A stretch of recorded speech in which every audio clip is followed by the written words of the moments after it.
Together with Earle Sports Bets, yeah, the twins, they be checking in. Stacking up, green is the scene that you're stepping in. Winning is a trend, and we stay making dollars. Nerd talk with the sports bet scholars. Yeah, it's R.I.P. to the bookies. R.I.P. to the bookies. R.I.P. to the bookies. R.I.P. to the bookies.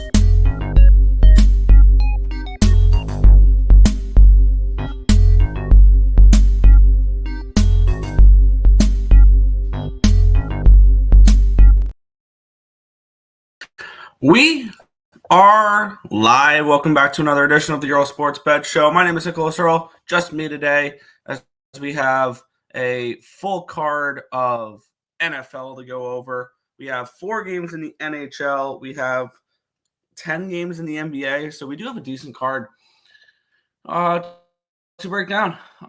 So we will get into that in just a second. But before we do that, quick recap of yesterday. Big card yesterday. Nice profitable day yesterday for me. As yesterday was really strong, up 6.5 units. Had 44 plays. So let's get into it there. Where we had in college football. Let me get up. See, there we go. In college football, had Utah to start off the day, which wasn't good, plus the 13.5. Bounced back with the Northwestern Wildcats plus 29 against Ohio State. They lose 34-7, but still covered the number. And then Pitt plus 12 was a winner there.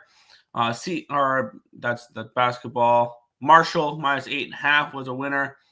FAU Temple over 50.5, loser. But FIU plus 13 and the over 58.5 in the FIU game, double winner there. They lose 34-31, but just needed plus 13. Illinois minus 130 was a winner. I was shocked that line was that number when I got that. So that kind of caught me by surprise that they were that cheap, and I played it anyway, and that was a nice winner. Syracuse Cal over 57, finished 33-25. Nice little winner there. Barely got over the total by 1 point. Kennesaw State almost won outright as 19.5 point dogs. I got 19.5 minus 110, winner there. Got Florida plus 3.5. They went outright against LSU, but the over does not get there. Kind of a gross backdoor cover there for the Virginia Cavaliers, which lost us the Notre Dame minus 21.5 play. A nice win there for James Madison as they win 35-32. Cashed the money line on them minus 135. Lost the money line with West Virginia, even money. Mizzou plus 13.5 was a winner there. The over 59 Arkansas State, Georgia State came up short. Let's keep going. Tennessee plus 9.5 was disgusting. They were leading basically the entire game until Georgia scores with 2.5 minutes left to make it a 14-point game. Incredibly frustrating there. They had a 10-0 lead in that game and don't even cover the 9.5. Wisconsin almost won outright. We covered it with them with the plus 14 though in that one, and I lost my last play of the night with BYU minus 130. Yeah, I probably fell for the trap there. Oh well. In college basketball, Seton Hall minus 12.5 was a winner. They limited Wagner, the Seahawks, there to 28 points, 14 in each half. Columbia minus 11.5, they win by 14, so nice cover there. Indiana State plus 5.5, they went outright. Missouri State plus 2.5, they went outright. Radford plus 4.5, they went outright. So some nice winners there. San Diego, the Toreros, they get beat down by Idaho State, 78-66. Arkansas Pine Bluff was close at halftime, I believe. They were down 3 at halftime and just completely fell apart in the second half. They lose and do not cover. Little Rock plus 9.5. They went outright against UTSA. St. Bonaventure up, they win 71-52, cover the 17.5. Providence, they win by 14, so they come up short on the 15.5 there. Davidson, they win by 6, so the -5 was a winner. Creighton -21, they take care of business, win by 23. And the VCU Rams win by 26 as 22.5-point favorites. And then last three, Drake does not cover. They win by 2 as 11.5-point favorites. Hampton loses +2.5. They lose by 9. And Nevada -6.5. They win by 26. So they cover easily there. In the NBA, quick little 2-0 day. For me, Charlotte plus the points. They went outright. So yesterday would have been a really nice day for some money lines as well. But it is what it is. And then Dallas -10.5. They take care of business there. They win by 17. The one real bad blemish on the day was really the NHL. Started off with the Islanders cracking over 5.5, which comes up short 3-2 there. And then Carolina -1 was my only winner. They win 4-0 against Ottawa. Buffalo, they lose 5-2 against Philly. Pitiable performance there against a bad Philly team. And talk about another bad team that won. Pittsburgh won 4-3 in overtime. Lost my shootout. Lost my Sharks plus 180 there. And then Montreal, Columbus over 6.5 comes up short. It was 5-1 Montreal. Dallas or Minnesota plus 130 was a loser there as well. So kind of a frustrating day in the NHL. But we'll head over to the chat and then we will get into today's games. And it's Marcos. It's all Marcos. First, what's good? What's up, my guys? Let's get it. Let's cash today. Hit the like button. People, show some appreciation, subscribe, and share. Timmy, you know the rest of the saying. Full NBA slate and full NFL slate. There you go. Let's get it. Best betting day ever with NFL and NBA. Lots to choose and bet on. Like a kid in the candy store. There you go. NFL Hail Mary. Tim's not on these on the Sunday shows, unfortunately.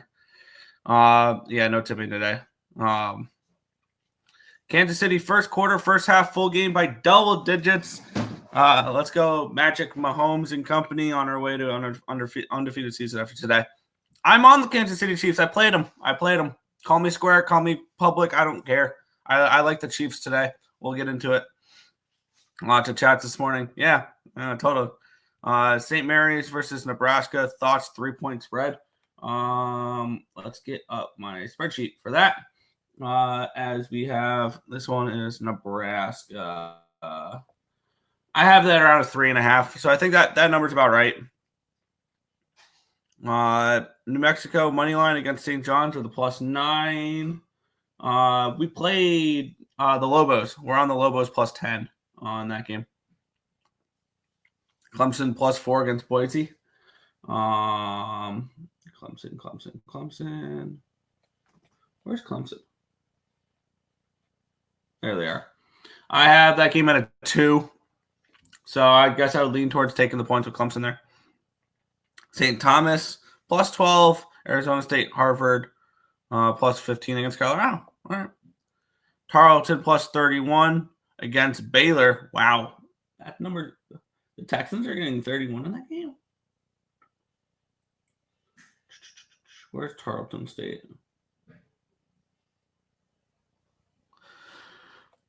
Here's Baylor. I see. No, I see the only big number is 33.5 with Miami. I don't see them. I'm not sure what those were yesterday. Utah +6 against Mississippi State. I know I remember seeing Utah. Yeah, I have. Yeah, that's a play for us. That line was not available last night. Thanks for reminding me. Because there's 2 plays that I need to add.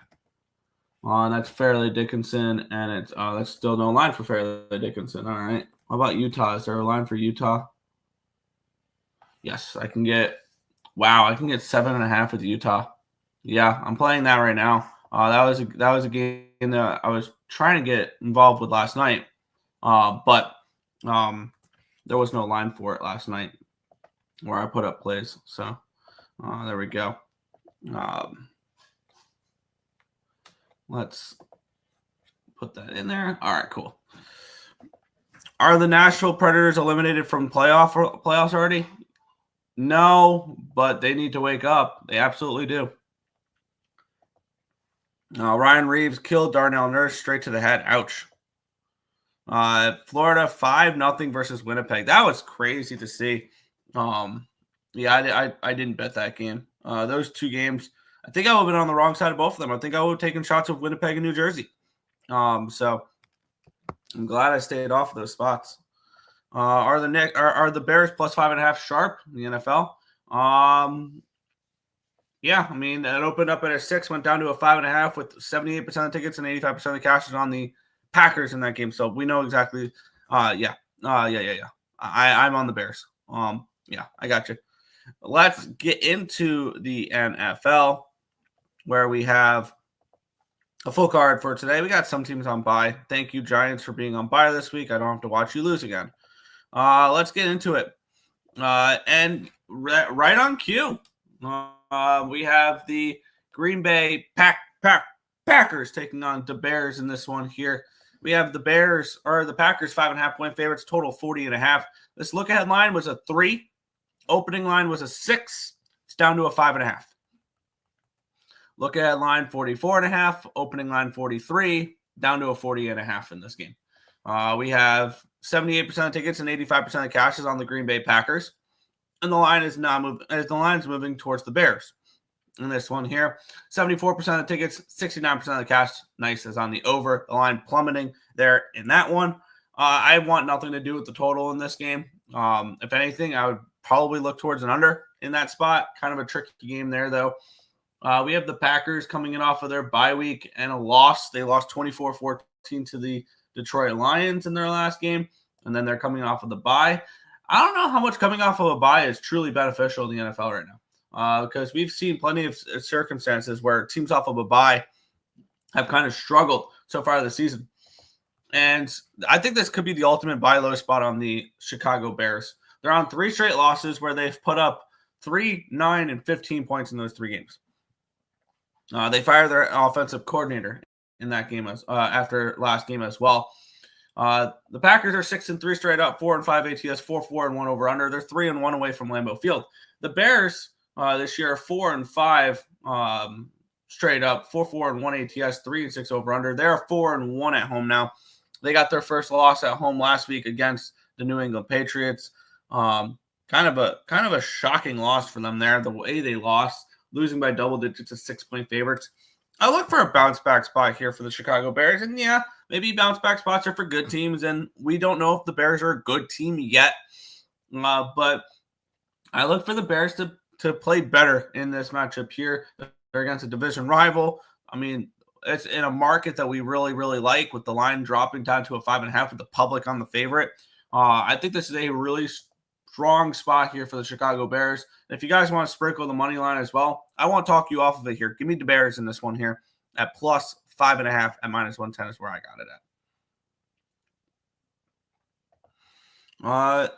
What's your lines in this? St. Thomas. Here's St. Thomas. There he is. I have Arizona State as 14.5 point favorites, and I have Colorado as a 20-point favorite. We played the Buffaloes in that game -13. Then Packers lose today. Chicago money line, hate them. There you go. Bears plus 5.5 -110. Bears plus 5 at -108. It's plus 5 at -105 now. All right, 5.5 -105 now. There you go. I don't know if I trust Caleb Williams, though. Small play. Yeah. Brutal losses with BYU money line and Texas -111. But we shake back. There you go. Mississippi State and Chatty. What's your lines on that game? I have Mississippi State as a 1-point favorite. And I have Chattanooga as a 7.5-point favorite. So that's what I got for that one there. Nick, are you high? Bears? Bruh. Nope. I am not high. I love this play. Love the market. Love the line movements for this game. It correlates for me for a potential outright winner with the Chicago Bears today. Morning. What's good, Markel? BYU is brutal. And St. Mary's line check. Let's see. St. Mary's, that's a neutral site game. Yeah, they play Nebraska. I have it at a 3.5. Yeah, right on 15, 2 minutes. Yeah. Oh, real quick before we move on, I forgot to go over it. Let's quickly recap. The People's Plays. Overall leaderboard, Coyotes picks 135, 102, and 2, up 26.86 units. Jay Trinidad up 1 unit there. Everybody else is still negative there. In the NBA, Coyotes picks leads that one, 21-16, up 1.74 units. Lex Steele 1-1, breaking even. In NHL, it's Coyotes picks 21-20-1, up 4.06 units. Barkel, though, breathing down his neck a little bit there, 3-1, up 2.82 units. Jay Trinidad up 1 unit there. Everybody else is negative. In college basketball, Coyotes picks 55, 49, and 1, up 3.41 units. Stock Geo is 1-0, up 1 unit there. That's the only ones profitable in college basketball. In NFL, it's the same because we haven't had a game. We didn't have a game yesterday. And in college football, Coyotes picks once again 34-14, up 19.81 units. Had a little bit of a down day yesterday. Lex Steele 2-1, up 0.9 units, and Untouchable 2-2, up 0.6 units there. So that's the quick update there for the official plays from you guys in the chat. We'll move on. The New Orleans Saints taking on the Cleveland Browns. The Browns are now 1.5-point favorites, total of 44 in this game. And yes, this is the right line movement in this game.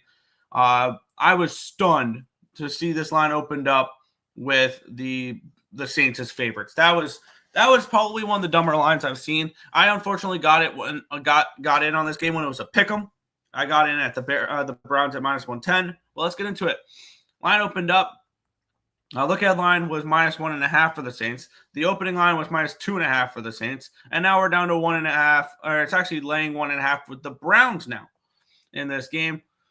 We have this line. Look ahead 42. Opening line 44, and it's still a 44, so no line movement on the total here in this game. Let's take a look at the cash flow in this spot, where we have 70% of the tickets and 55% of the cash is on the Saints on the spread, 64% of tickets and 81% of the cash on the Saints on the money line. Yet this has gone from dog to favorite for the Cleveland Browns. I'm not saying the Cleveland Browns are a good team by any stretch of the imagination. They're 2-7 straight up and 3-6 ATS this year, 3-6 over under, 1-3 on the road. I think the New Orleans Saints should be favorites to almost nobody right now. This is a team that lost to the Panthers a couple weeks ago. Yes, they bounced back after the loss to the Panthers with a win against the Atlanta Falcons. I don't trust the Saints to put together 2 good games in a row. They did the first 2 weeks, and then they went on that 7-game losing streak. And I think it continues in this one. I think they get back on their losing ways here in this spot. I got it in at -110 for the Browns. I would still play them up to probably 125, 130 range in this game.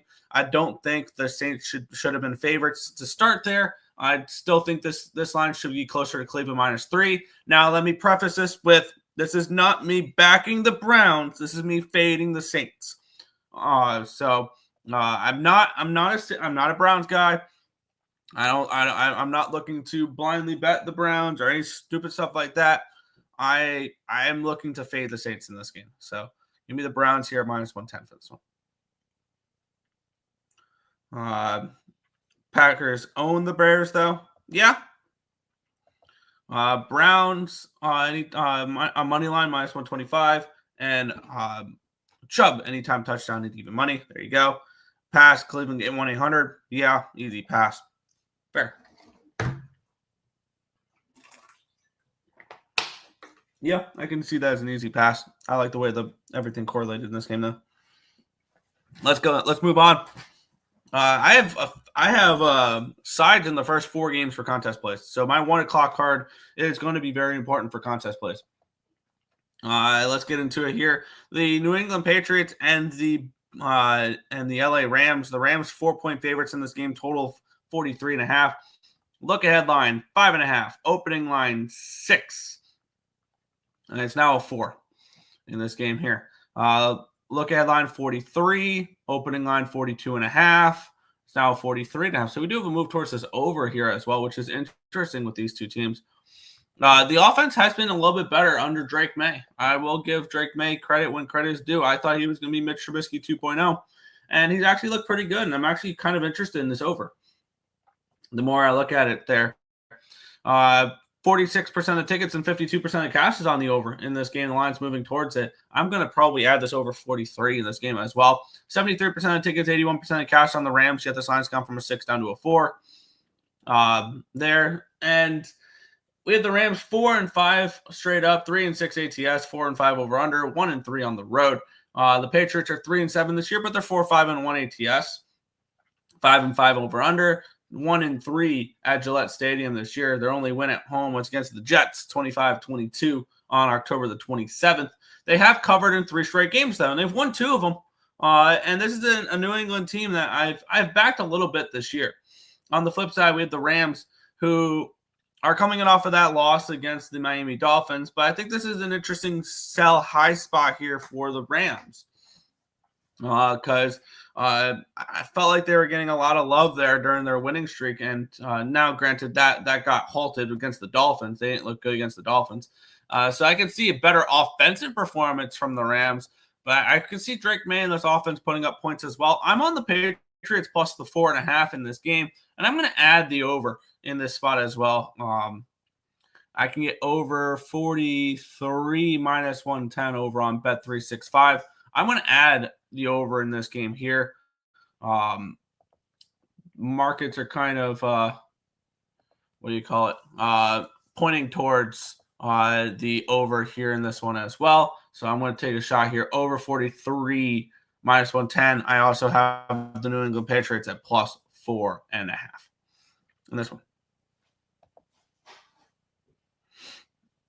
Let's head back. Rams minus 4. All right. No, Browns 1-800. Yeah. You have Mississippi State as 1-point favorites and minus 7. Wow. Yeah, we took Utah. Yep. Lex plays Saints money line. Good luck. Do the Rams beat the Pats by more than a field goal? I don't know. Rams under lean, but pass. And, of course, my side's the trap. Totally my side's the trap in this one. The line that's gone from a 6 down to a 4 with everybody on the Rams. That's totally a trap on the Patriots. Okay. Feel like every single game for Drewski, he just looks at it and thinks it's a trap. We'll move on. The Baltimore Ravens taking on the Pittsburgh Steelers in this one here. The Ravens 3-point favorites in this game, total 48.5. Let's take a look at the line history here. Look at line 3, opening line 3, still a 3 with really no line movement. Look at line 44.5, opening line 46.5. We're up to a 48.5 here in this one. I've moved on both the side and the total in this game as well. Let's take a look at the cash flow. I don't like the way that cash flow is moving. That makes me a little bit nervous. 69% tickets, 73% cash on the Steelers. That's kind of surprising that they're on the Steelers like that. 60% of tickets, 63% of cash on the over. The line's moving towards the over here as well. This Steelers team has been playing really well as of late. And granted, so is Baltimore, but Baltimore's defense kind of does worry me. And their offense, though, is really, really strong, the Baltimore Ravens. That's why I did play the over 48.5 in this game. I also took the Pittsburgh Steelers +3. The Steelers are 7-2 straight up in ATS. They're 5-4 over under. They're 3-1 at home. On the flip side, the Baltimore Ravens are 7-3 straight up, 5-4, 5-4-1 ATS, 9-1 to the over. They're 3-2 on the road. The Steelers offense has been putting up points 32, 37, 26, and 28. And this Ravens defense has kind of worried me a little bit as of late. Other than giving up 10 points against the Broncos, this defense has struggled, giving up at least 23 points in five of their last 6 games. 34 against the Bengals, 29 against the Browns, 31 against the Buccaneers, 23 against the Commanders, 38 against the Bengals. So this is a defense. And then before that, 25 against the Cowboys, 26 against the Raiders, 27 against the Chiefs. This has been a bad Ravens defense this year. Now, granted, their offense has picked up for it in spades, which is why my kind of a hedge to the Steelers +3 is taking the over as well, because I think the only way the Steelers don't cover this number is if the Ravens put up points, which probably means I should have taken the Steelers team total over in the full game over. But for me, I'm on the Steelers +3. I got that at even money, so I got a good number there on Steelers +3, and then I got the over 48.5 at -110. So those are my 2 spots in that game: Steelers and the over. There we go. Did you start my Saints play? Did I start my Saints play? Did you start my Saints? Did I track it? I don't have juice for it. I need the juice on the Saints money line in order to track it. Ravens money line -175. Okay. Cal +8 against USC. What's your line? I have it at 11.5. DMV teams normally play each other to the under. Yeah. Baltimore over and lean Baltimore 2. Steelers +150. No, I did not star the Saints play because I need juice. Give me the juice for your plays, please. If it's money line, what is that money line? Even money? Is it -120? Is it -140? Is it I need the exact number you bet it at for me to track it. So if you want your Saints play starred, give me Saints money line and tell me the juice you paid for it. Thank you. Let's move on. The Las Vegas Raiders and the Miami Dolphins. We have the Dolphins 7.5 point favorite, total 43.5 in this game. Let's take a look at the line history in this one here. Where it opened, look at line 7, opening line 8, it's down to a 7.5. Makes me very, very interested in the Las Vegas Raiders in this game. Look at line 45.5, opening line 46, it's down to a 43.5. So we have a move towards the under here as well. Let's take a look at the cash flow in this one. See, oh yeah, I'm definitely interested in this Raiders spot. 76% of tickets, 89% of cash is on the Dolphins. The line's moving towards the Raiders in this one here. 72% of tickets, 75% of the cash, 55% of the cash is on the over, and the line's dropping here as well. The Raiders, I believe, are coming in off of a bye, if I remember right, or they're they're coming in off of a bye. Their last game was that 41-24 loss against the Cincinnati Bengals. They had covered their previous 2 games before that. Miami coming in off of a nice primetime win in their last game. They're 3-6 now, though, and I don't think that Miami should be laying more than a touchdown versus anybody. And the Dolphins 3-6 straight up, and ATS, and over/under 1-3 at home. Granted, they played a decent amount of the year without Tua Tagovailoa. On the flip side, we had the Raiders, who are 2-7 straight up, but they're 4-5 ATS, so they're covering a little bit more than they're winning. 6-3 to the over this year, 1-4 on the road. But I think this is too many points in this game. Can I get an 8? Nope, it's all 7.5 here. 7.5 plus 7.5 -105 on Bovada. I'm going to take a shot here with the Las Vegas Raiders. I think today is a little bit of a doggy day for covering numbers, and I think it continues into this one here. Raiders plus the points for me in this one.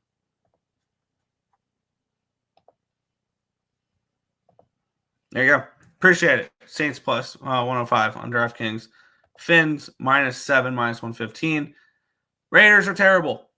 Yeah, Raiders are terrible, but do the Fins win by more than a touchdown? I'll challenge them to do that. Let's get into the next one here. The Detroit Lions and the Jacksonville Jaguars. This was one of the quicker passes on my card when I was capping it. Look at line 11, opening line 12. We're up to 14. So a big number here for the Detroit Lions. Look at headline 51.5. Opening line 50.5. We're down to a 47. And it's mainly because it's still no Trevor Lawrence for these Jacksonville Jaguars. It's Mac Jones. And Mac Jones looked absolutely pitiful last week against the Minnesota Vikings. They put up a touchdown early, and that was all we got from them in that 12-7 loss against the Minnesota Vikings. They lost the game. They scored a touchdown and did not surrender a touchdown and lost the football game. That was very, very concerning there for the Jacksonville Jaguars. I have lost too much money back in this team. Where is this game? There we go. On covers there. Cash flow in this game. We have there we go. 82% of tickets, 87% of cash is on the Lions. Yet this line has gone from 12 to 14, so that's fine. 75% of the tickets and cash is on the over here as well. Jacksonville's covered in 4 straight weeks, though. As bad as they've been covering numbers. They covered as 7-point dogs against the Vikings. They covered as 7.5-point dogs against the Eagles. They covered as 3.5-point dogs against the Packers. And they covered and won in 6.5-point favorites against the Patriots over in London. And looking at this game for me, I mean, obviously this is dog or pass. The ultimate question is, can you get 14.5 here with the Jaguars? And the answer is, I clicked on the wrong game.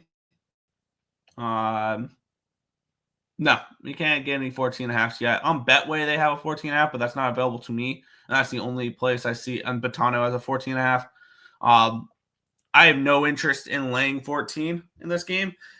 But on the flip side, I have no interest in taking 14 in this game because I just don't trust this Jaguars team right now. So ultimately, this is a pass in this game.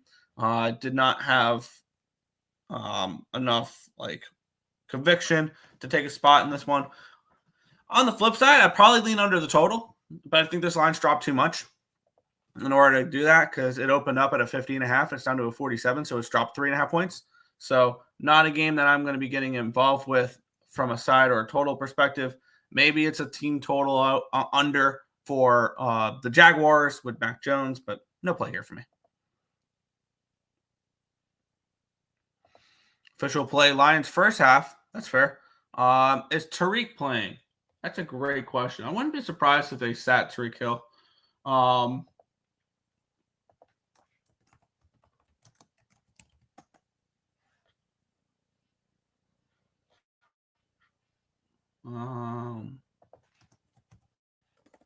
Trying to find his injury update here. Looks like he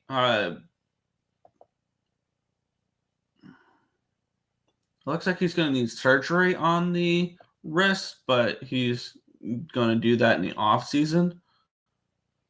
We don't have an injury diagnosis with him there. Lions -14, -115. All right. Yeah, Hill's playing. There you go. What's the system play? What's the Lions system play this week? The Lions last week played the Texans. So it's Cowboys money line on Monday Night Football. If you want to back that, trying to remember.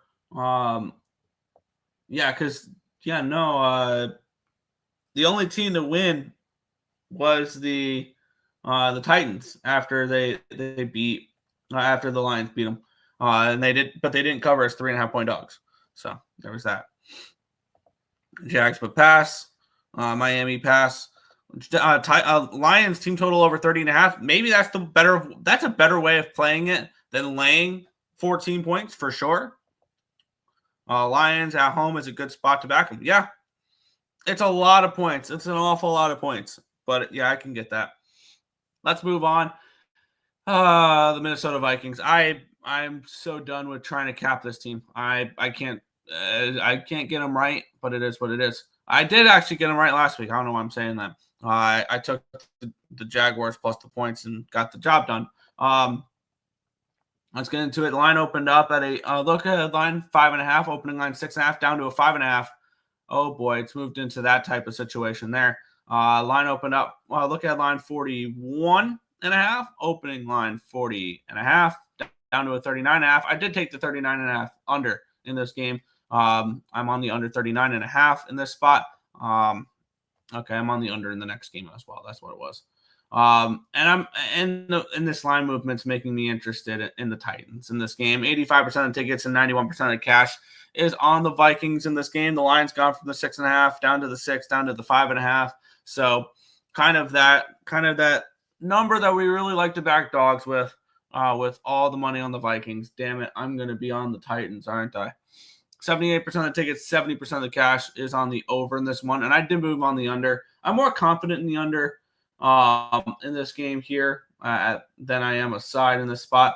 The Titans are not a team I'm interested in backing. They're 2-7 straight up, 1-8 ATS, 5-3-1 over under, 1-3 at home. On the flip side, Minnesota 7-2 straight up and 6-3 ATS, 3-6 over under. So as good as they've been, as good as this offense is supposed to be, they've played a decent amount of unders this year, and they're 3-1 on the road. I'm just going to stick with the under 39.5, though. I should be on the Titans. This market move should say Titans outright, but I just can't. I can't do it because the Vikings are one of those teams where it doesn't matter what the market says. It doesn't matter what the line does. They find a way, and it's incredibly frustrating. So it's a no play for me. I'm not betting this game on the side. If I am, maybe it's a Vikings. What's the Vikings team total? That's asking the Titans to play defense, but what's the Vikings team total here? Because I'm still not a believer in Sam Darnold. I'm not, and I get it. He's had a decent year, 22.5, and it's plus money to the under. I would only look towards a team total under here with the Vikings. That would be the only place I look in this spot. If I'm looking to back a side, would be team total under 22.5 for the Vikings, but I'm on the under 39.5 in general, so that's the way I'll play it. Lions first half, highest scoring half, -130. Titans +6 at -102. There you go. Minnesota under. Troy +13 against Oregon. You like that? Against Oregon. I have that at a 14.5. So no, I would look towards the other way. Vikings -5.5. +6 is a trap. The -6 is a trap. Everything's a trap. Don't bet anything. Everything is a trap. Drewski says everything is a trap. You're a trap, and you're a trap, and you're a trap, and you're a trap, and you're a trap. Everything's a trap. Sacred Heart +8 against Brown. What can Brown do for you? Hopefully cover a spread. We're on the Bears in that game.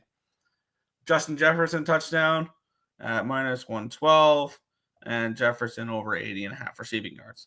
We'll see if Jefferson can do anything if they're not calling pass interferences on him there. LOL trap. Yeah, everything's a trap. Everything's a trap. Let's keep it going though. New York Jets, Indianapolis Colts.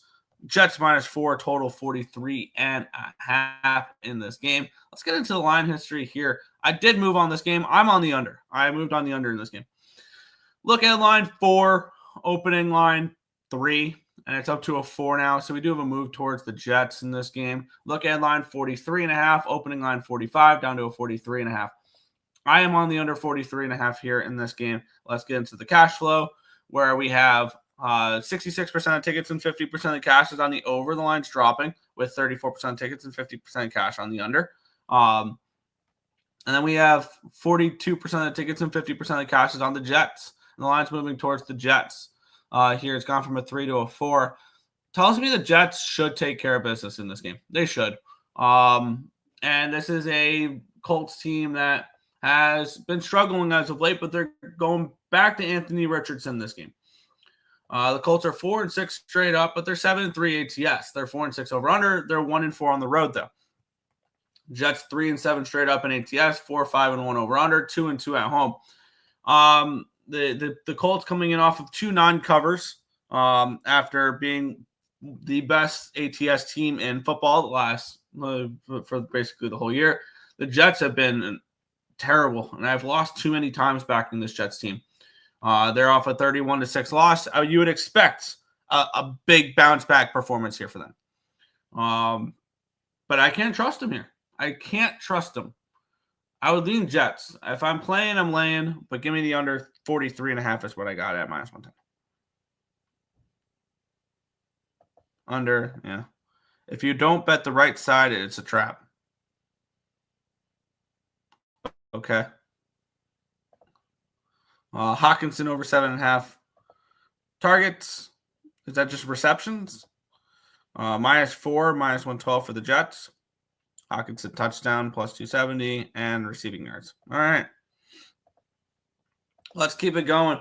We have the San Francisco 49ers taking on the Seattle Seahawks. -6 for the Niners, total 48.5 in this game, or 48 in this game. I have not moved on this one. We have, let's take a look at the line history in this one. We have the Niners look-ahead line at -6.5, opening line at -6.5, and we're down to a 6 now. So we have a slight move towards the Seahawks. Look-ahead line 49, opening line 48.5. No, it's still at a 48.5. Let's take a look at cash flow. 64% of tickets, 76% of cash is on the Niners. The line's moving towards the Seahawks. Interesting line movement there. 65% of tickets, 64% of cash on the over here as well. In this game, actually, the line's not moved. I apologize. We have the Niners. They're kind of struggling this year. They're coming in off of a win against the Buccaneers. They did not cover in that game, though. They were 6.5-point favorites. They went on a game-winning field goal to win 23-20. I was on overs in that game. Did not come through. The Niners have won 3 of their last 4 games. Their only loss was to the Chiefs. And on the flip side, the Seahawks, they have lost back-to-back games in 5 of their last 6, and they've covered in 1 of those games, and that was that 34-14 win over the Atlanta Falcons. Now, I saw this coming from a mile away. I did not think the Seahawks were a good team, and I wish I bet against them more. I took the Bills against them. And I took the Rams against them, but I have not been. And I took the Niners against them. Okay, so I've bet against them a decent amount, and I took the Lions against them as well. All right, so I've actually faded them plenty. The only team I didn't take against them was the Falcons and the Giants, so I'm fine with that. The more I was looking at it, the Seahawks team is not a team I want anything to do with, but I don't want to be laying 6 points with the Niners here in this spot. It's ultimately a pass in this game. Not one I need to get involved with, and not one I'm going to get involved with, so no play here. No goddamn way I'm touching the Jets. That's fair. Cash cow Canes. Colts +4. Niners -6. Seahawks +6. All right. We got some disagreement in the chat. Love to see it. Let's get into the next game. We have the Broncos and the Falcons. We have the Broncos 2-point favorites in this game, total 44.5. Take a look at the line history in this one here, where this look-ahead line was a 2. The opening line was a 1, and now it is a 1.5. So we do move towards the Broncos in this game. Look-ahead line 43, opening line 44. We're up to a 44.5. So we do have a move towards the over here as well. With 73% tickets and 78% of cash, it makes sense the line's moving towards the over in this one. And then 76% of tickets and 73% of cash is on the Falcons, yet this line's moving towards the Broncos. A lot of love for the Falcons here in this one, which is interesting. The sharper money's coming in on their money line. 39% of tickets and 60% of cash is on the Falcons money line. The line's moving towards the Broncos, though, which makes me interested in Denver. Denver 5-5 straight up, 7-3 against the number. 6-4 over under, 2-2 at home. They are coming in off of that heart-wrenching loss that they should have gone into Kansas City and beat them, except for a blocked field goal at the end of the game. Ends up costing them the win. which that's a tough way to lose there. On the flip side, the Atlanta Falcons, they're coming in off a loss against the New Orleans Saints, which shouldn't that's a terrible loss if you're the Falcons. You can't be losing to the Saints if you want to be competing this year. For me, it's another no play. I would only take the Broncos though, and I would take the Broncos on just the money line. If I'm playing this game, it'd be minus 120 on FanDuel with the Denver Broncos, but not a game I'm getting involved with personally. Broncos minus 1.5, minus 112. There you go. Let's keep it going. And yes, this is the big game of the day. This is the one that I'm hearing everyone talk about. And I did do a video on this game last night. I do like this game. Let's get into it. We have the Buffalo Bills and the Kansas City Chiefs. The Bills 2-point favorites in this game. Total 46 in this one. Let's take a look at the line history in this game here, where this opened up. Look at line was Buffalo -1. Opening line was Buffalo -2.5, and now it's down to a 2. Look at line 46.5. Opening line 46.5, and now the line is 46.5. So no move on the total there, with 78% of tickets and 76% of tickets, 78% cash on the over. For the money line, 48% of tickets and 51% of cash is on the Chiefs. 87% of tickets and 88% of cash on the spread, though. So depends on really what you're looking at here in this one. I'm looking at the money line in this game, and call me square, call me the public. I don't care in this one because I am on the Kansas City Chiefs in this game. We have a Chiefs team that they're pretty simple to cap. And if they are a favorite of a touchdown or more, you fade them. If they're a dog, if they're a favorite of like 3.5 or less, you back them. This year, the Chiefs, when they're laying 5 or less points or a dog, have covered in every single one. 2-point dogs against the 49ers, they win. 5-point favorites against the Saints, they win and cover. 3-point favorites against the Falcons, they win and cover. 2.5-point favorites against the Broncos. The Ravens, Baltimore, they win and cover. This is a team, the only time you really don't want them is when they're laying a decent number. They're 1-3 against the number, laying 6 or more this year. They're perfect. They're perfect when they're laying, 1-4 when they're laying more than a touchdown. They're a perfect 5-0 when they're laying 5 points or less this year. So, yes, I faded the Chiefs last week. I faded the Chiefs against the Raiders. I did fade the Chiefs against the Niners a few weeks ago, but I like that spot for the Niners. I don't want to fade the Chiefs in this spot, and I get it. It's a revenge game. The Bills look good. That's great. I took Kansas City at +110, and if I fell for a trap, so be it. But I'm on the Chiefs here at +110. Well, Mark's sports betting coming in with the Bills money line as an official play. Bills money line. Official play 49ers first half. And Chiefs money line. All right, someone is with me with the Chiefs there. Robert, there you go. But we'll move on. Final game of the NFL card. Then we'll get into that NBA card. Then we'll get into the NHL card. We have the LA Chargers taking on the Cincinnati Bengals. The Chargers are 1-point favorites, total 48 in this game. Line history in this one here opened up with the Chargers. Look at line Chargers -1, opening line Chargers -2, and now it's back down to a Chargers -1. Interesting there. Look at headline 43.5, opening line 46, and it's up to a 48 now. Wow, this line's moved up. That's kind of surprising that this line's moved up. 58% of tickets, and nope, that's the money line there. 86% of tickets, 86% of tickets, 87% of cash is on the Bengals. Line's moving slightly towards them. 58% of tickets, 94% of cash on their money line as well. 69% of tickets and 82% of cash is on the over in this game. This line's moving towards the over in this one. Kind of makes the over a little bit appealing, but I don't know if I want. I definitely don't want back overs in Charger games, though. Now, they did go over the total last week, a 27-17 win over the Tennessee Titans. They have won 3 games in a row now, 4 of their last 5. This Chargers team, they're 6-3 straight up in ATS, 2-7 over under. They're 3-1 at home at SoFi Stadium there in LA. Cincinnati is 4-6 straight up, 6-4 ATS, 7-3 over under, 3-2 on the road. I would only look Chargers in this game. It's the only spot I would look.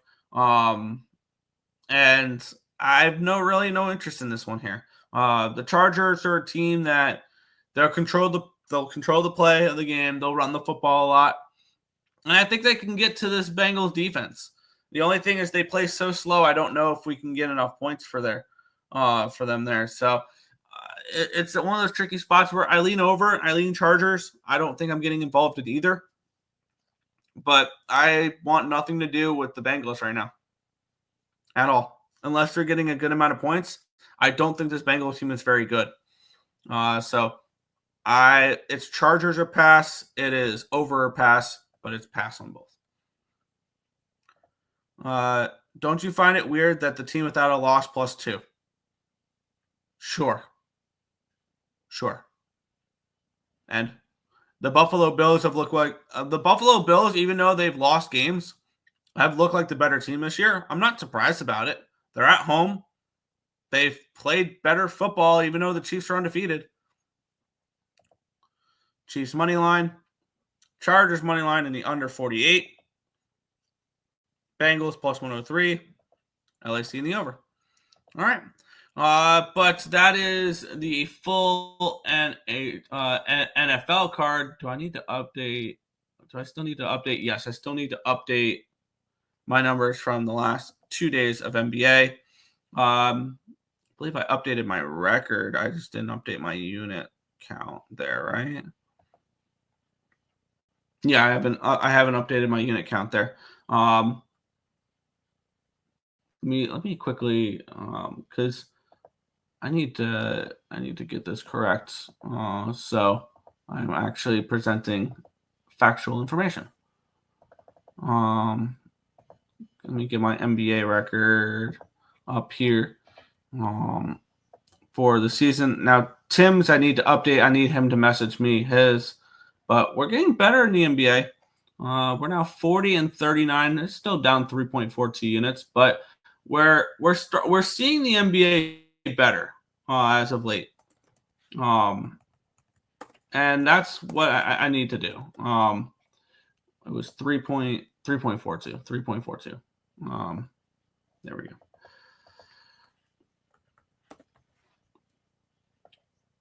Get rid of that. All right. And then Tim's, I will update Tim's after the show for his NBA record.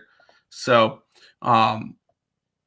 let's get into it, though. The first NBA game of the day is the Phoenix Suns and the Minnesota Timberwolves in this one here. The T-Wolves are 7-point favorites in this game. And a total... this is completely messing me up. There we go. Total to 18.5 as my screen was being blocked there. Let me switch over to the NBA now that we're on to the NBA. And this Timberwolves team has been a pretty decent disappointment so far this season.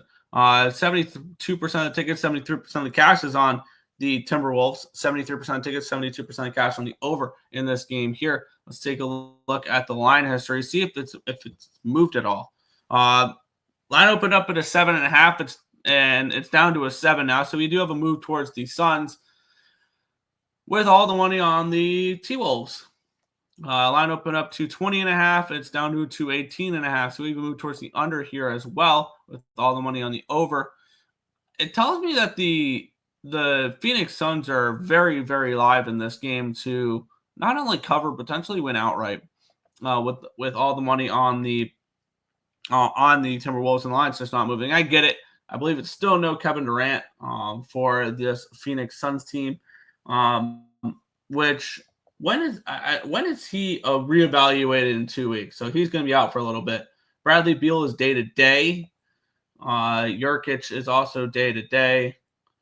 And Beal and Allen is also day to day. So that I guess this is a little bit of a banged up Phoenix team, but 7.5 points feels like too many in this game here. We have the Phoenix Suns 9-4 in the year, but they're 4-9 ATS. We're only asking them to keep the game close, though. We're not asking them to win the basketball game. 8-5 to the over, 4-3 on the road. The Timberwolves are 7-6 straight up, 5-8 ATS. So these have been two bad ATS teams. 8-5 over under, 4-2 at home this year. The Minnesota Timberwolves are coming in off of a win against the Sacramento Kings, which snapped a 3-game losing streak to Portland, and Miami. On the flip side, Phoenix has lost through the last 4 games. They've not covered in back-to-back games as 8 and 7.5 point dogs. Granted, they were in Sacramento and in Oklahoma City. I do think Sacramento and Oklahoma City are better than the T-Wolves, even though actually the T-Wolves have beat Sacramento twice this year, I believe. So I take that back on the Sacramento part.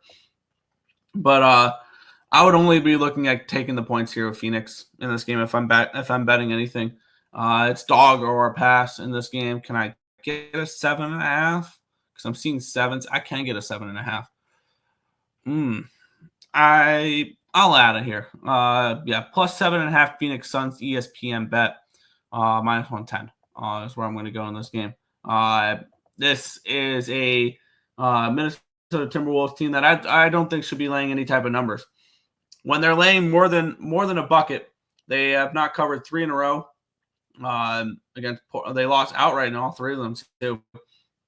They did win 3 in a row as big favorites though, against Portland, Chicago, and Charlotte, and covered all 3. But previous to that, then as minus 4-point favorites, they didn't cover. They lost outright to the Spurs. It's minus 3.5. They did not cover in a 3-point win against the Nuggets, and as 4-point favorites, they lost outright against the Mavericks. So this is a team that's not covering and sometimes a decent amount of time not winning versus bad team or versus as big favorites. So I'll take plus 7.5 here with the Suns.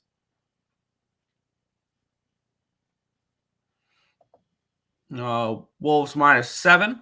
All right. Mini in the under. Check Facebook when you have a chance. Yeah, I will when after the show. I'm obviously not gonna stop the show and look at my Facebook now, but yeah, I will. Suns team total under minus 108. Remember, Nick's Suns got swept last year by the Wolves. Cool. Did you say the Timberwolves suck, so fade them? I mean, they're 5-8 against the number. They're an overvalued team. Yeah, I'm fading them. Suns, yeah, I would look towards the Suns there. All right, I bet the Suns there. Let's move on. The Miami Heat and the Indiana Pacers. The Pacers now 2.5, 3-point favorites, total 229. Line open up 2.5, up to a 3 now for the Pacers. Line open up 229, still 229. It's a 3-cent line movement towards the under here as well. 69% of the tickets and 68% of cash on the over. In this game, we are seeing a little bit of public action here on the Miami Heat. 75% of tickets, 70% of cash is on Miami. Yet this line's gone from 3.5 or from 2.5 to 3. So looks like a potential spot here where we can potentially take a shot with the Pacers in this game. Also, but looks like sharper money coming in on the money line for the Heat. 29% of tickets, 51% of the cash on the Heat money line. This is a back-to-back. These two teams just played on the 15th, and the Miami Heat won 124-111, which was Indiana's second straight loss. I am gonna take this spot here with the Pacers. I'm gonna try to see what the number is for them, see what the best available line is, and wow, this line's moved. I'm going to grab the 2.5 at minus 115 at ESPN Bet when it's still available. I would take the 3. I would not play more than the 3 though. I wouldn't be laying 3.5 in this game, but we're seeing this line move in this game. So I'm getting the minus 3 here, or minus 2.5, minus 115 over on ESPN Bet, and I'm able to get the Pacers minus 2.5 on CapperTek as well. Give me the Pacers in this game to bounce back after a 13-point loss last game against this very Miami team. So I'm going to take Indiana in the spot, laying the points. Indiana minus 2.5 here in this one. What's good, real deal prime? This game is not not even on the slate on DK. Whoa. Maybe that's why the line's moving. Who knows? Let's keep it going. The Denver Nuggets and the Memphis Grizzlies. The Grizzlies 2-point favorites in this game, total of 227.5. Obviously, no Jokic in this game. The big factor in this one, because the Denver Nuggets would never be an underdog in this game with Nikola Jokic on the court. The Nuggets are the Grizzlies opened this line at -2, and still -2. Line opened up 223.5. It's now 227.5. I have a feeling Denver as a dog is going to be very popular. 63% of tickets, 63% of cash is on them, but 35% of tickets and 64% of cash on the money line. So it looks like the sharp money coming in on the money line here for the Denver Nuggets. This line's not moving now. 91% of tickets, 93% of cash is on the over in this one as well. The Nuggets have owned this matchup. They won 5 straight and 7 of the last 8 against these Memphis Grizzlies. They're coming in off of a loss, 101-94 against the New Orleans Pelicans, which snapped a 5-game winning streak for those Denver Nuggets. They are 7-3 in their last 10, so they're on a nice little streak there. The Grizzlies have been covering as of late. They've covered in 5 in a row, 7 of their last 8. Granted, they were dogs in most of them, and now we're asking them to win the basketball game in this spot. I have no interest in this one there. I wanted to back the Denver Nuggets on the first game without Jokic, and they lost, and they did not cover, which was annoying. But in this spot, not what I'm getting involved with. Denver or nothing is the way I would play it, and it would probably just be taking the money line at plus price tag with the Denver Nuggets, which seems too easy. But Memphis has been playing better as of late. They are coming off back-to-back losses, but they covered in both those games. So no play for me here in this one. It would be dog or pass if I am backing this game, but it's no play.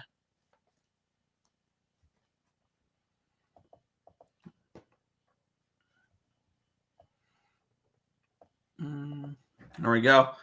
Tulane. There you go. Pitt, team total under. I had the points with Pitt in that game, so that was able to come through for me there. Hawaii, team total under. Yeah, that one looked easy. I saw the score of that game. SMU minus 17.5, loser. LSU, team total over, loser. Nebraska game under was a nice winner there. Air Force, they won outright. That was a dominating win by Air Force. New Mexico team total over, and then 1-5 in the FCS. There you go. Pass on Indy game. They cost me, fair on Friday. Grizzlies money line minus 130. All your college, but you had a good college basketball day. Yeah. Shocker. Marcos is against the Denver Nuggets. Where have I seen this one other than every other game that the Denver Nuggets have played this year? Doesn't matter if Jokic is playing or not. You're always against the Denver Nuggets. Always against the Nuggets. So I'm not shocked there. Indiana State, Jackson State, San Diego, St. Bonaventure, Little Rock, Arkansas Pine Bluff. Yeah. Got you there. There's your card for today. New Mexico, Colorado, Winthrop, team total over. Utah plus the 6.5. Brown minus 8.5. And New Hampshire. There you go. Nuggets team total under 113.5 minus 115. Card today, yes. Air Force was a mistaken bet on Thursday. I thought I was taking them in basketball. Gotcha. 446 is here. What was my record yesterday?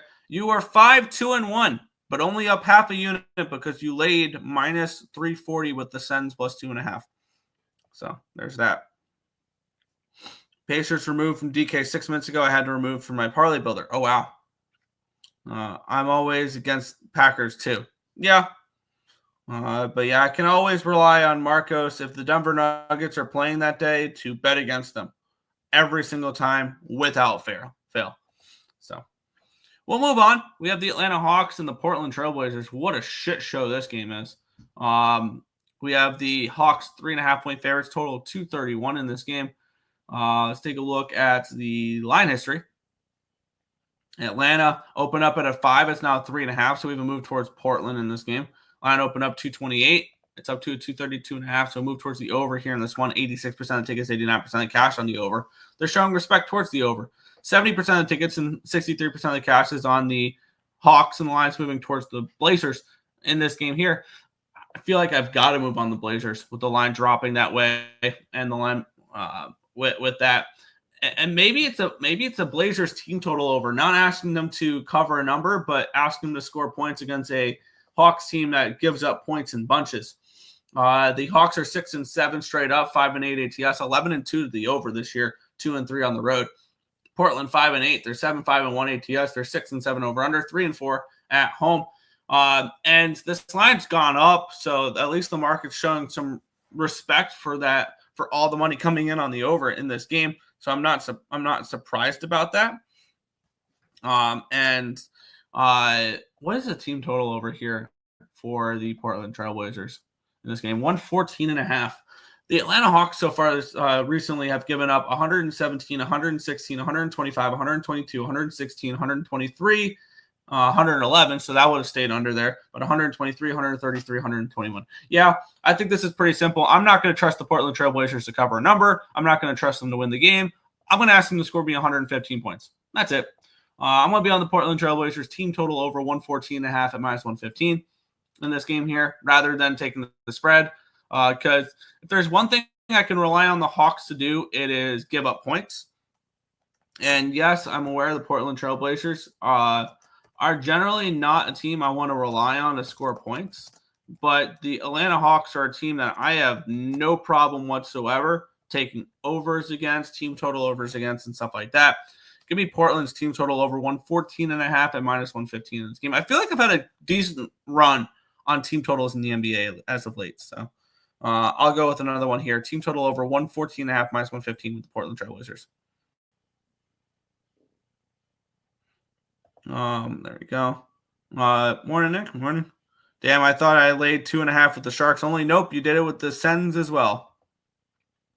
Yeah. Hawks -170. Damn, you did football already? Yes, I did. Yes, I did. Blazers team total under. All right, we're against each other on that one there. Pacers back on DK as -4.5. Wow, that line moved. All righty. I'm glad I got the 2.5 with the Blazers. I wonder why that line's moved. I wonder what happened to cause a 2-point line movement there, but I'm glad I got in at Pacers -2.5. I like Payne, St. Louis in the under 7.5 +300. Wow.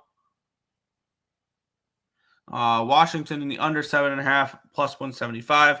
Nashville and the under 6.5 +240. Yep. Did you recap everyone's record? Yes, we recapped everyone's record earlier in the show. If you want to go back, it's after I forgot to do it in the beginning. I did it after the Bears-Packers game. If you guys want to go back and look at the records and everything, it's after the Bears-Packers game. All right, let's keep going. About teams I like taking team total overs against. We have the Washington Wizards. They're taking on the Detroit Pistons in this one here. The line opened up at a 4.5 for the Pistons. It's now a 5. So we have a move towards the Pistons there. Line opened up 228. It's now a 230. So we do have line movement correlation towards taking a team total over with the Detroit Pistons in this game, and continuing to fade the Wizards on team totals. 69% of tickets, 70% of cash on the Pistons, 75% of tickets, 75% of cash on the over. Lines moving towards both of those. We have the Pistons 6-8 straight up, 8-5 over under. They are 5-9 or 8-5-1 ATS. They are 5-9 over under this year, with a 3-4 road record. The Wizards are bad though, 2-9 straight up, 3-8 ATS, but they're 7-4 to the over, 1-3 at home. Granted, I was looking at the wrong team. Yeah, we cashed with the last couple team total overs against them. I took the Hawks team total over 125.5 in their last game against the Wizards there. And they put up 129, took the team total over with the Spurs, took the team total over with the Magic, took the team total over with the Grizzlies. I bet 5 straight team total overs. And granted, they were all with the Wizards on the road. They're back at home now. But still, even at home this year in the last 4 home games, they gave up 125, 118, 120, and 35 points. So this is a Blazers team or a Wizards team that continues to give up points in bunches on the road or in general, not on the road, in general. They did plenty on the road. And at home they do as well. Let me take a look at what the team total over is here in this one. Rather than asking there, yeah, I'm taking that. Rather than asking the Detroit Pistons to cover a 5-point spread in this game, I'm going to ask them to score 118 points. Detroit Pistons team total over 117.5 at minus 115 in this game. I will continue to take team total overs against the Washington Wizards until they finally learn to start to play defense, which I don't know when that'll be. I don't. And I like this route better because I've seen some of these spots where I would back the team total over against the Wizards. The Wizards would find a way to cover the number in some of these games, but yet the team total would go over for their opponent. So I'm going to go ahead and do that here. Detroit Pistons. Team total over 117.5 at minus 115 on this one. Continue to back team total overs against this Washington Wizards team.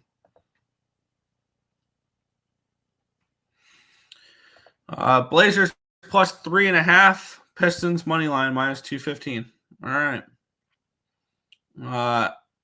I despise the Cowboys in general, but we're looking at plus 280 against Texans with that after playing the Lions in the previous week. Yeah, I will be on the Cowboys tomorrow, most likely. I will be taking the points, but yeah. Wizards plus 10 in the over. Yeah, if you want to track, just give me the juice. Wizards plus 5 in team total over 112. Yeah, they put up points sometimes too. This matchup sucks so bad last year for me. I always get the side wrong. Fair. Cavs team total over 118.5. Pacers money line. Yeah, I'm on the Pacers minus 2.5. In 1-800 game, not a 1-800 gambler game. Yeah. Let's move on. As we have 1, 2, 3, 4, 5 more NBA games left. Cleveland Cavaliers and the Charlotte Hornets. The Cavs 10-point favorites, total 224 in this game. This line opened up at a 12.5. It's down to a 10. So we do a move towards these Charlotte Hornets. It got all the way up to a 14 at one point. And then line opened up 227. It's down to a 225. A move towards the under here as well. Let's take a look at the cash flow in this one here, where we have 59% of tickets, 56% of cash on the Cavs. The line's dropped a little bit. 91% of tickets, 88% of cash on the over in this game. Line's moving towards the under. The under kind of does appeal in this one a little bit. Let's take a look at the matchup in this one, where we have the Cleveland Cavaliers. They're 14-0 straight up, 10-4 ATS, 9-5 to the over, 7-0 at home this year. How hilarious would it be if the Charlotte Hornets are the Cleveland Cavaliers' first loss of the season? 5-7 straight up, 7-5 ATS are these Hornets. So they've been a decent covering team, 3-8-1 to the under. So they are a good under team as well. And then 1-4 on the road so far this year are the Hornets. Not a play I'm getting involved with. The Hornets on a second half of a back-to-back is not something I would like to back. But I would only look towards taking the dog in this game. But it would be dog in under for me if I'm leaning anywhere, but no play. Hornets plus 10.5 minus 112. Did Earle say he's betting Cooper Rush? I give up with Earle. I cancel my stuff. I'm not asking the Cowboys to win the football game. But if I can get 7 and a hook, I'm interested. And I'm betting numbers. I'm not betting teams. And I'm not betting quarterbacks. And even if I am, we get Cooper Rush getting an additional week with the ones, an extended week because they played on Sunday and now they play on Monday. So they have extra practice time with Cooper Rush. And I think the Texans are an overrated football team. So, yeah, probably the Cowboys will be the play for me tomorrow. Most likely, yeah. Because I bet numbers, not teams. St. Louis plus 240. Washington plus 110. Nashville plus 105. We'll be getting into those in a little bit. Hornets team total over 107 there. Wolves minus 290. I'm really not sure why the Hurricanes are minus 300 at that price, but I'll take a shot. My Blues, because the Blues have been terrible as of late. They're off of an overtime win yesterday. It was a back-to-back. The Carolina Hurricanes are at home. But yeah. Are you crazy enough to bet the Jags plus 650? No, I'm not. I stayed off of that one there. I lean under. If I'm betting anything in that game, I would lean towards taking the points, but no play there. No, that was not a game I felt the need to get involved with. CJ played better in domes. Maybe. Let's move on. Dallas Mavericks, Oklahoma City Thunder. Thunder minus 5, total of 230.5 in this game. Let's take a look at the line history. Cash with the Mavericks yesterday. The line opened up at a 5 for OKC. It's still a 5. And for the total, line opened up 231. It's now 231.5. I'll move towards the over here as well. Taking a look at the cash flow in this one here, where we have 75% tickets, 82% of cash on the Mavericks. Wow, I was not expecting that. 76% of tickets, 75% of cash on the over here as well. Kind of surprised that the Mavericks are getting the love in this game off of a back-to-back. But, I mean, we saw them in a similar situation earlier in the year where they played, I believe it was a back-to-back, and they went to Minnesota for the second game, and they went and won as 4-point dogs. I could see something very similar to that. The Mavericks finally got off the schneid with a 17-point win against the Spurs yesterday. That line got all the way up to a 14.5. I got in at 10.5 earlier in the day. Wow. On the flip side, the Thunder have been a team that's been covering as of late. They've won back-to-back. They won 3 straight, covered in 2 of them, pushed in the other. So this is a Thunder team that's playing well. These are 2 teams I'd rather bet on than bet against right now. Ultimately, it's a stay off spot for me. No interest here.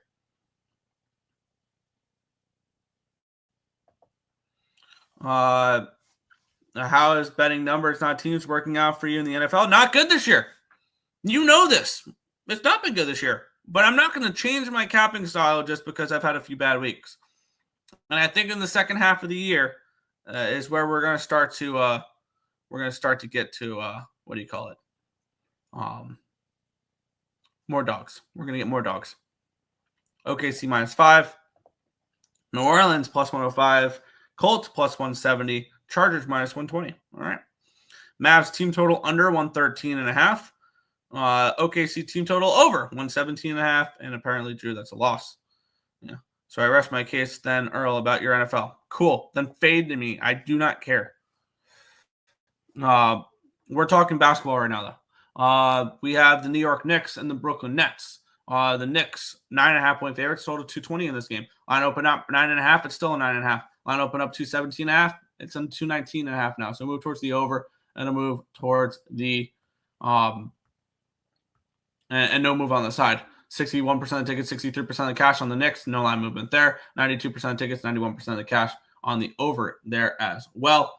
Let's take a look at the matchup here. The Nets are 5-8 straight up, but they're 10-3 against the number, sitting 7-6 over under, 2-5 on the road.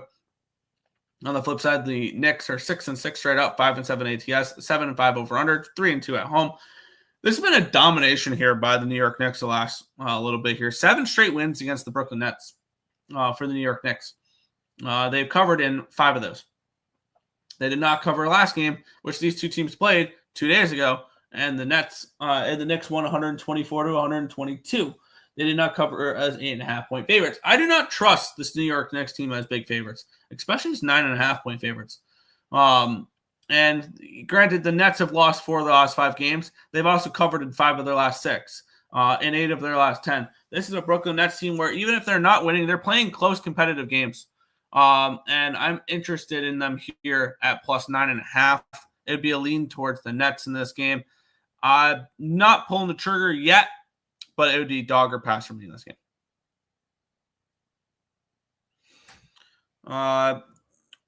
Mavericks defense is terrible. Yeah. CFL Argonauts money line or the over? I did not look too much into it, honestly. I wanted to back the Argonauts, and I would not look towards an over in this game because I do think if the Argonauts win this game, it is a under. The Argonauts defense steps up, and Cameron Dukes does enough not to lose them the game. So I think if you like the Argonauts, you like the Winnipeg team total under, you like the full game under. I think the under is probably the play in general, but it's probably lost so much, or you've probably lost so much value on it because the line's dropped so much potentially with Chad Kelly out with a broken leg. But yeah, it'd be Argos with the points and maybe an under in that game if I'm backing it. But I'll get back to CFL next year. I really let go of it, but yeah. Nets said they want revenge plus 9.5, minus 110. There you go. Plus 9.5. There you go. Sorry, Drew. I thought you said Mavs team total over. Yeah. Nets team total over 104.5. Do you like any unders? Green Bay, Chicago, Indy, New York? Yes, I'm on the under 43.5 in the Jets game. I lean under in the Bears game. Probably lean a little Packers team total under. But yeah. Cool. No, I did not take the Jaguars. I lean Jaguars. I did not pull the trigger on it. No. Nick, you bet on that John Jones fight? No, I did not. Yeah, it's 50.5 currently for the Grey Cup. I'm very interested in getting involved with the under 50.5 in the Grey Cup today. That would be my play, would be the under. And I want to take a look. And I think I want to make that an official play. My first CFL play, I should have done a video for this with the under in the CFL game. Yeah, I can get 51 over on Bovada. I'm interested in that under. I might move on that after the show. Thanks for bringing that up. I think I'm going to move on the under 50.5 there in the Grey Cup final. Let's move on, though. 2 games left. Houston Rockets, Chicago Bulls. The Rockets with our 4.5-point favorites, total 234 in this game. Looking at the cash or the line history in this one here. Line opened up at a 4. It's now 4.5 for the Rockets. Line opened up 231.5. It's now 234. Move towards the over. Move towards the Rockets here. And this one here, 71% of tickets, 71% of cash on the Rockets, 84% of tickets, 86% of the cash on the over. And this one as well. So I guess the line movement makes sense in this game with the line moving towards the Rockets and the line moving towards the over with the cash flow coming in on it here. We have the Rockets coming into this game 9-4 straight up, NATS 5-8 over under, 3-2 on the road. The Bulls 5-8 straight up, 6-7 ATS, 8-5 over under. They're 1-4 at home this year. The Rockets are coming in on a 4-game winning streak. They've covered in the last 3, and the Bulls are coming in on off of a loss. Their only loss in the last 4 games has been against the Cavaliers twice. They covered as 8-point favorites the first time. They're 3-1 ATS in their last 4 games as well. Ultimately, not a spot I'm getting involved with. I understand the line movements going the way they are, and it's not a game that I'm jumping out of my seat to go bet. I'm not forcing action in the NBA. I'm not. So I guess it'd be Rockets team total over. It would be the only thing I would get involved with in this game, but it's a pass. Rockets minus 4.5 there for Drewski. There you go. We'll move on. Utah Jazz and LA Clippers. The Clippers 10-point favorites in this game, total 221 in this spot. Let's take a look at the line history in this game, where we have line open up 9.5. It's now a 10 for the Clippers. Line open up 221.5. It's down to a 221. Move towards the under here as well. We have 79% of tickets and 77% of the cash is on the Jazz. And the line's moving towards the Clippers. It's gone from a 9.5 to a 10. Do we really trust this Clippers team as a double-digit favorite, though, is the ultimate question. 87% of tickets, 81% of cash is on the Clippers here, or on the over here as well. Clippers have lost 3 games in a row. This is a potential get-right spot here for the Clippers. They lost back-to-back games against the Rockets. They lost to the Thunder as well. The Jazz are coming in off of a second half of a back-to-back against Sacramento, 121-117 loss. I can't believe I'm laying double digits here with the Clippers, but I'm interested in LA in this game. Can I get a 9.5? 9.5 minus 115 on BetMGM. I'm going to lay it with the Clippers here to end the card. This is, I think, a good get-right spot. They're at home. They're playing a bad Jazz team, and the Clippers are off of 3 straight losses, all on the road. They're finally back home. The Jazz are on a second half of a back-to-back and a third game in 4 nights, and then they had to travel for all 3 of those games. So, and the public's all over the Jazz. I will take the Clippers here, laying 9.5 at minus 115 in this game. I know it's an ugly way to end the card, but I'll take some Clippers here in this spot. Laying 9.5 in this one.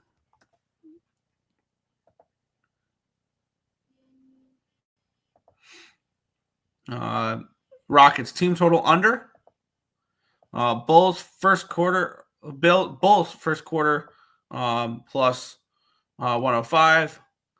Clippers minus 10. Jazz plus 10 minus 110. No way laying. Jazz are young, they can run. Fair. It's fair. I will take my minus 9.5, and I'll be sweating that out tonight. But we'll move from the ice or from the hardwood to the ice now. What a ridiculous line this is. I never updated my record, so this is not a completely updated record. Bad day yesterday, but let's get it today. We have the Carolina Hurricanes and the St. Louis Blues minus 310 for the Hurricanes, total of 6 in this game. The ultimate question, I mean, I can't lay this number with the Carolina Hurricanes on a second half of back-to-back. Both these teams are on back-to-back. So the back-to-back angle, yeah, not the greatest one right here. Let's take a look at my projections for this one here. I have the Hurricanes as favorites, but I have them more along the lines of 220, 225 favorites rather than minus 300 favorites. I have this game projected for 5.89 goals. So I think that this number is about right. And I think the Hurricanes should be big favorites in this game. Do I think they should be minus 300? No. Am I betting the Blues, though? No. The Blues are 8-9-1 so far this year, 7-8-1 over under, 4-4-1 on the road. The Carolina Hurricanes are 12-4 this year, 6-9-1 over under. They're 6-1 at PNC Arena there in Raleigh, North Carolina. They're coming in off of a shutout win. The Carolina Hurricanes yesterday 4-0 over the Ottawa Senators. It was Spencer Martin in net with the shutout for those Carolina Hurricanes. So kind of surprising there. And it'll probably be Pyotr Kochetkov in net for this game here. I have no interest in this one whatsoever. I think these lines are about correct. If anything, the Hurricanes should be a little bit cheaper, but not enough for me to go ahead and bet anything in this game. So we'll start it off with a pass. Canes team total over 4.5 plus 180, and the puck line. Drewski on the opposite puck line. No way the Blues can win back-to-back games. Carolina minus 310. Okay. Draw. I don't hate the draw. There. Let's keep it going. 2 teams I was not very high on heading into the year that look good here so far. We had the Vegas Golden Knights and the Washington Capitals.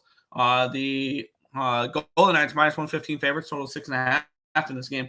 Let's take a look at the matchup in this spot here, where we have the Vegas Golden Knights 11-4-2 on the year. They're 12-4-1 over under, 8-1 at home this year. On the flip side, we have the Washington Capitals, who are 11-4-1. They're 9-6-1 over under. They're 4-2 on the road so far this season. They're dogs in this spot. And I have interest in the Washington Capitals as dogs in this game. These 2 teams did play a little over a month ago on October 15th. The Capitals won that game 4-2. Capitals coming in off of a 5-2 win against the Colorado Avalanche. And after this, they will head home to play the Avalanche and the Devils. So quick little 2-game road trip there, heading to Colorado, Vegas. And they head home after that. And the Vegas Golden Knights are playing a little bit better as of they've won back-to-back games now. I was going to say they've been playing better as of late, but they've lost 2 games in a row previous to that against Carolina and Seattle. And They've won back-to-back games, granted, against Utah and Anaheim. But I at this point, I have no interest in laying a number to fade the Capitals. I just don't. And I mean, at this point, I mean, the Capitals have got to start regressing sometime tonight, right? Or sometime soon, right? Like, they're not going to be a bottom dweller team, but they're not an 11-4-1 team. Like, this is a Capitals team that is a decent team. They're not an elite team. And I'm just waiting for the shoe to fall off. And I don't know if it's this game or not. This card is not very appealing whatsoever. I know I'll be on the Vancouver game later, the system play. But other than that, like, I really don't know how I'm getting involved in this card. I think this total is about right. And I'm going to move on the Capitals, actually. I'm going to take Washington in this game. I think Vegas has been really strong at home this year. But the Capitals, as a dog, I'm gonna back them here. Plus 115 over on Caesars for Washington. I'm gonna take a shot here with the Caps.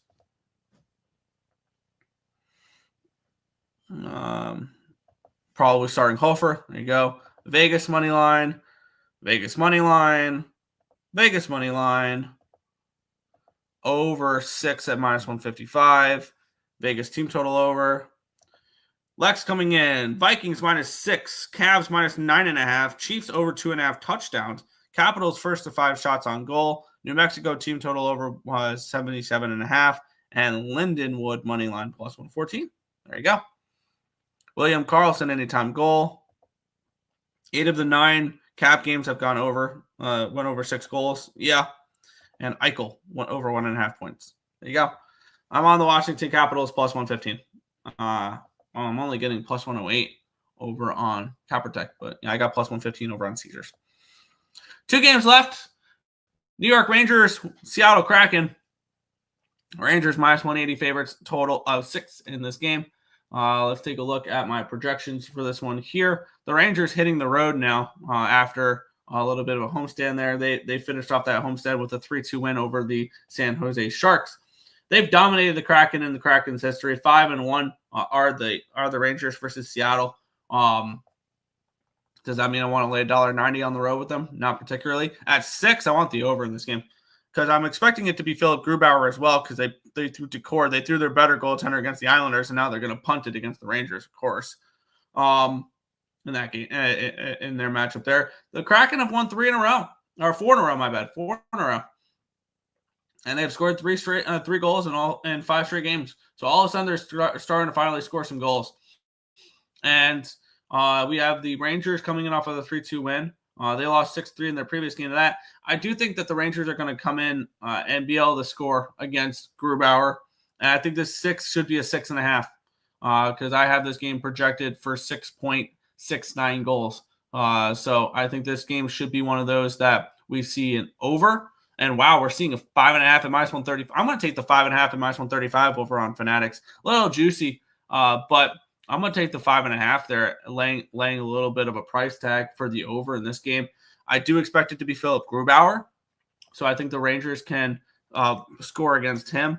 And the Rangers Seattle's been able to score some goals as of late, so I can see goals from Seattle. Granted, Igor will probably be in net for the Rangers. But for me, over 5.5 minus 135, I thought that line should be 6.5. So I have no problem laying $1.35 on this one. So over for me in this game, Seattle, New York. There we go. I'm baked after this hockey card, I think. Yeah, it's a rough one. Rangers team total over 3.5. Rangers puck line. Kraken puck line. Panarin over 1.5 points.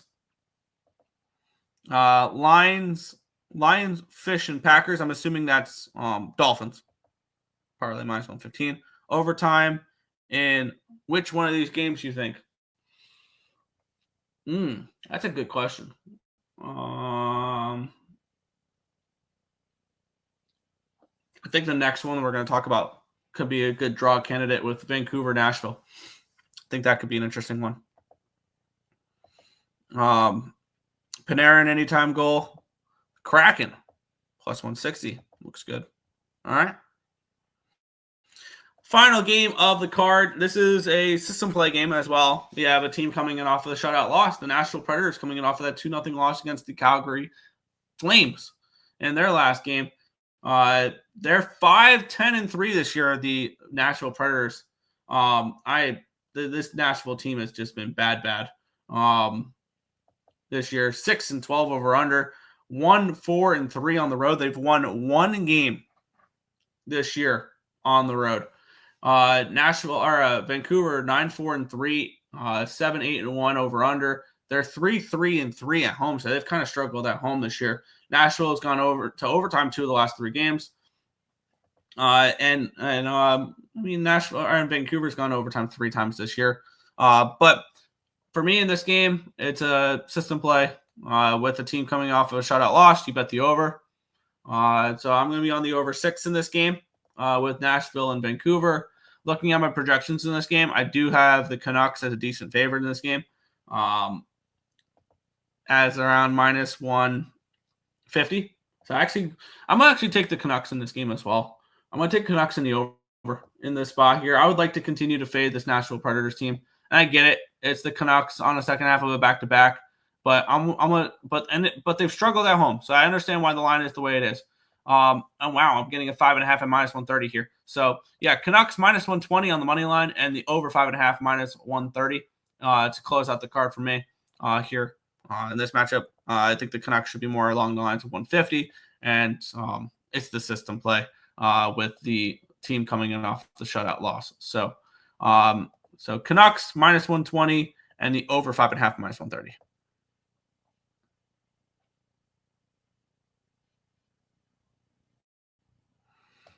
Yes, Dolphins are a fish. They are a mammal. Over 6 minus 101. Canucks. Preds money line. Canucks money line. Wait, yeah, they're a mammal.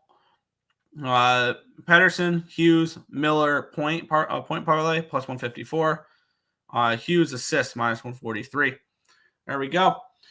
That is everything for today's card. I kind of want to quickly touch on one game, and I don't have a background for it, but we were kind of talking about it here. So let's throw this in because I would like to move on this game.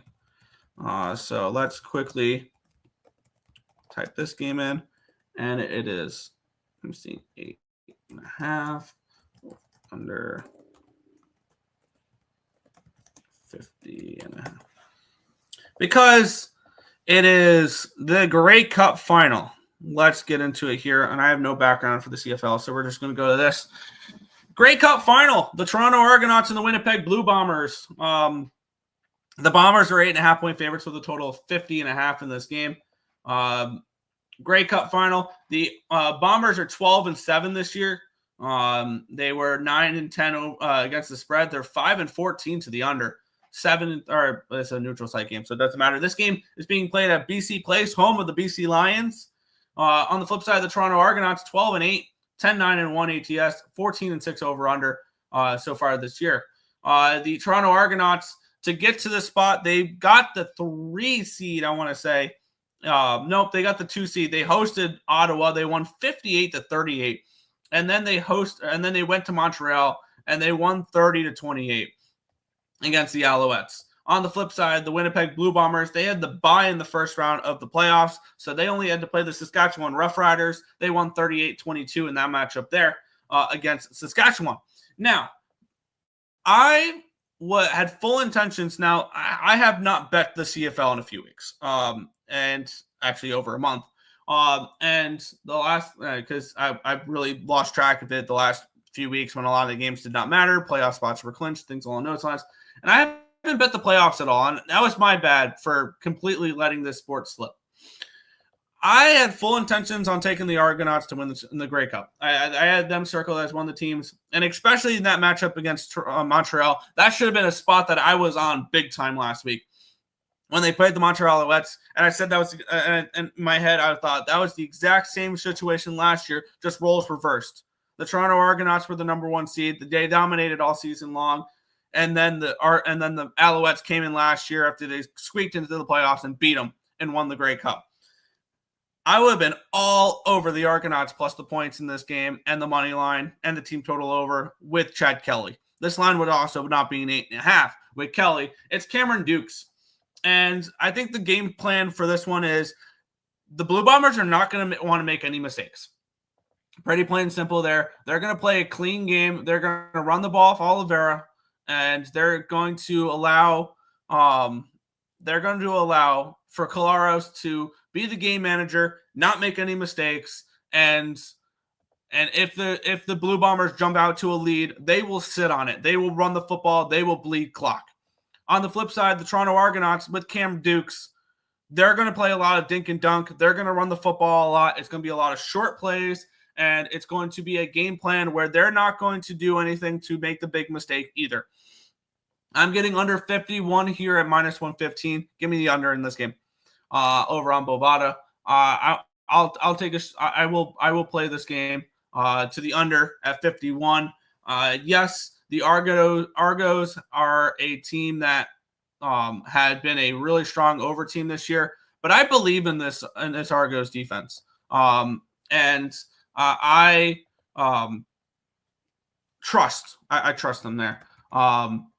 So I'm going to be on the under in this game here between the Winnipeg Blue Bombers and the Toronto Argonauts for the Grey Cup final here in this spot. And I do believe the Bombers win this game.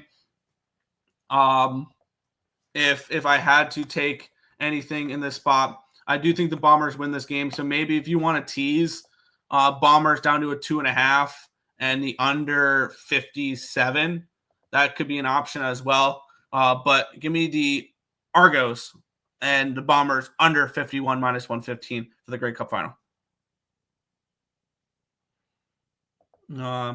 F it. You took a what?